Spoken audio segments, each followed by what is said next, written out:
बिस्मिल्लाहिर्रहमानिर्रहीम। यूके का visit visa का फॉर्म भरते वक्त 5 ऐसी बातें या 5 ऐसी गलतियां जिनकी वजह से आपके विजिट वीज़ा के सबसे ज़्यादा रिफ्यूज़ल आते हैं। जी तो 5 ऐसी चीज़ें जिनकी वजह से रिफ्यूज़ल एक्सपेक्टेड होती हैं, ठीक है, जो कि आती हैं। उसमें से सबसे पहली बात है कि जो आपकी जो प्लेन ट्रेवल डेट्स है ना, अक्सर लोग क्या करते हैं कि अपनी डेट्स को जो है ना वो नहीं प्लान करते हैं। कहते हैं कि भाई हम देखेंगे वहाँ जाके, हमें ये टूरिस्ट अट्रैक्शन पसंद आएगी तो उस हिसाब से हम अपनी डेट सेलेक्ट करेंगे। तो ऐसा नहीं होता। आपको हमेशा से अपनी आइटनरी को प्लान करना होता है और वो plan as according to your budget होना चाहिए, ठीक है। आपका स्टे शॉर्टर होना चाहिए, ठीक है। अगर आप let's suppose Pakistan, India, Bangladesh से आप जा रहे हैं तो आपका एटलीस्ट 2 वीक्स तक का आपका प्लान होना चाहिए।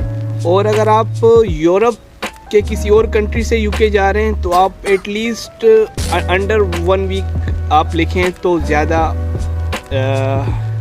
फिजिबल रहता है ये। अच्छा जी, जो सेकंड पॉइंट है, एक क्वेश्चन आता है कि how much do you earn from a job in a year, यानी कि आप एक साल में अपनी जॉब से कितना अर्न करते हो।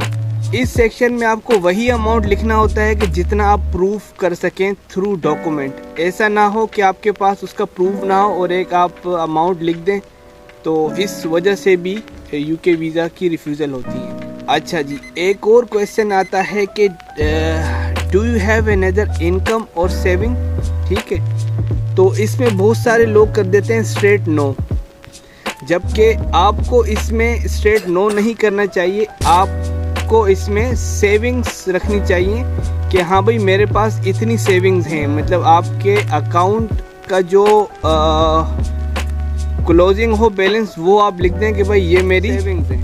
अच्छा जी, जो कि लास्ट रीज़न होता है मोस्टली रिफ्यूज़ल में, वो ये होता है कि वो आपसे पूछता है कि भाई आप हर महीने कितना एक्सपेंड करते हैं। तो ये जो अमाउंट आप यहाँ पे लिखेंगे वो अमाउंट होना चाहिए कि उस अमाउंट का एक एवरेज अमाउंट हर महीने आपके अकाउंट से डेबिट हो, ठीक है। तो अगर आप वहाँ पे लिखते हैं कि भाई मेरा पर मंथ का जो ख़र्चा है वो 400 यूरो है लेट्स सपोज, तो आपके अकाउंट से हर महीने 450, 350, 400 का आसपास का अमाउंट डेबिट होना चाहिए। तो ऐसा ना हो कि आप उसको सेविंग दिखा दें बहुत ज़्यादा और आपके अकाउंट से डेबिट ही कुछ ना हो रहा हो, मतलब वो account as a saving account हो और डेबिट ना हो। तो ये भी रीज़न है, वो यही सोचेगा कि भाई ये बंदा कहाँ से खाता है, रेंट कहाँ से देता है, घर के एक्सपेंस कहाँ से करता है। इसका मतलब है कि इसका कोई और भी अकाउंट है। तो अगर आपका सेविंग अकाउंट अलग है और एक और अकाउंट जिससे आपका अमाउंट जाता है, तो आपको उस अकाउंट की भी बैंक स्टेटमेंट साथ में ऐड करनी चाहिए कि भाई ये मेरा सेविंग अकाउंट है और मैं अपने डेली के एक्सपेंस इस अकाउंट से वो करता हूँ, ताकि वो एक उसको सही तरीके से एनालाइज कर सके। जी तो अभी मैं बात करूँगा कि मोस्ट कॉमन रीज़न जो हैं जिसकी वजह से हमें वीज़ा नहीं मिल पाता, ठीक है। Most common reasons for not granting a visa, ठीक है, वो जो मैंने लिस्ट डाउन किए हैं उसमें नंबर 1 है मेरे पास, वो है कि एप्लीकेंट की स्ट्रॉन्ग टाइज अपने होम कंट्री से वो आप प्रूव नहीं कर पाते। होम कंट्री का मतलब है कि जिस कंट्री से आप वीज़ा एप्लीकेशन सबमिट कर रहे हैं, ठीक है।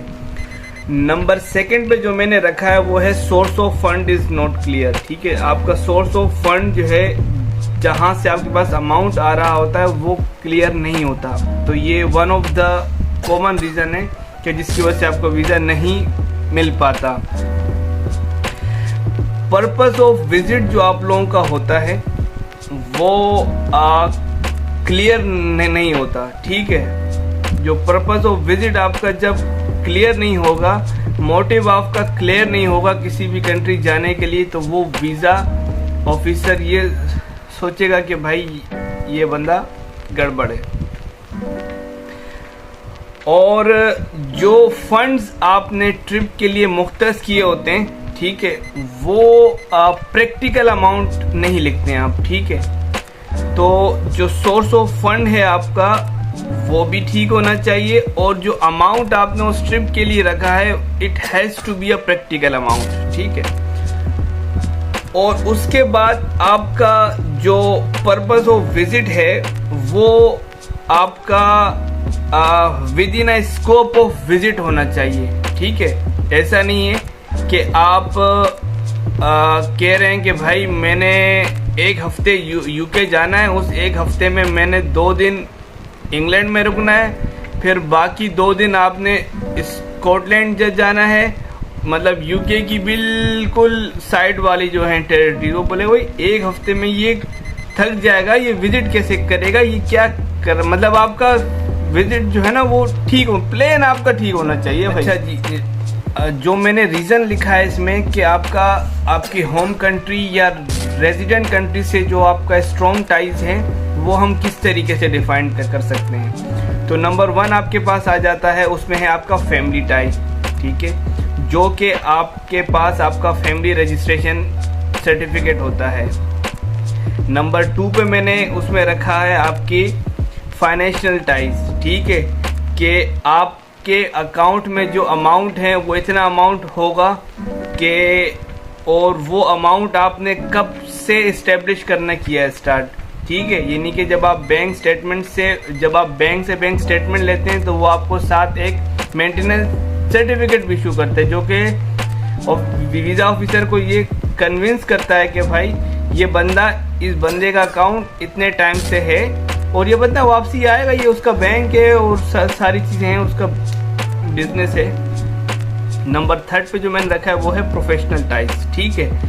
प्रोफेशनल टाइज भी उतनी ही इम्पोर्टेंट हैं जितनी ऊपर मेंशन की हुई टाइज हैं हमारे पास, ठीक है। इसमें क्या है, प्रोफेशनल टाइज में आप अगर जॉब करते हैं तो आपका एम्प्लॉयर का सर्टिफिकेट, आपका NOC, आपका एम्प्लॉयमेंट सर्टिफिकेट हो गया, और आप लीव सर्टिफिकेट, और अगर आपका खुद का बिजनेस है तो आपका चैम्बर ऑफ कॉमर्स या मजीद जो आपके सर्टिफिकेशन है जो कि आपके प्रोफेशनल टाइज को प्रूफ कर सके। अच्छा जी, नंबर 4 पे जो मैंने रखा है वो मैंने रखा है सोशल टाइज, ठीक है। सोशल टाइज में हमारे पास आ जाती हैं कि आपके कोई रेलेवेंट मेंबरशिप हो, ठीक है। लेट सपोज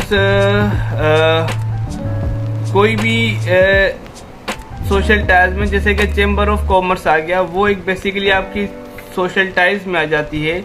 या अगर मैं इंजीनियर हूँ लेट सपोज, तो पाकिस्तान इंजीनियरिंग काउंसिल में जो मेरा मेंबरशिप होगा, वो आपके बच्चे अगर किसी क्लब के हैं मेंबर और आप उसकी मतलब पेमेंट आपके थ्रू होती है या वो उसका मेंबरशिप आपके नाम पर है, तो वो भी आप एज ऑप्शन यूज़ कर सकते हैं। और नंबर 5 जो कि बिगेस्ट रीज़न है आपका, वो आपके कंट्री से होम टैक्स का, वो है आपकी ट्रैवल हिस्ट्री।